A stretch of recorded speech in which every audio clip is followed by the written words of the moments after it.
హృదయమును బయటకు తీసి ప్రేమతో నిన్ను ఆరాధింతును. ప్రియుడా నా యేసయ్యా, ప్రేమతో నిన్ను ఆరాధింతును.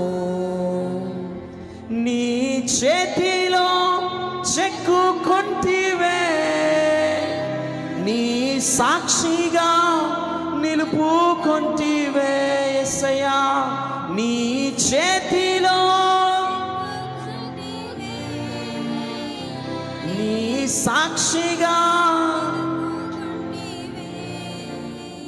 నిందలాచే నీరసిల్లినా నీ ఆత్మతో ఆదరించితివే. పాడదామా? నిందలాచే నీ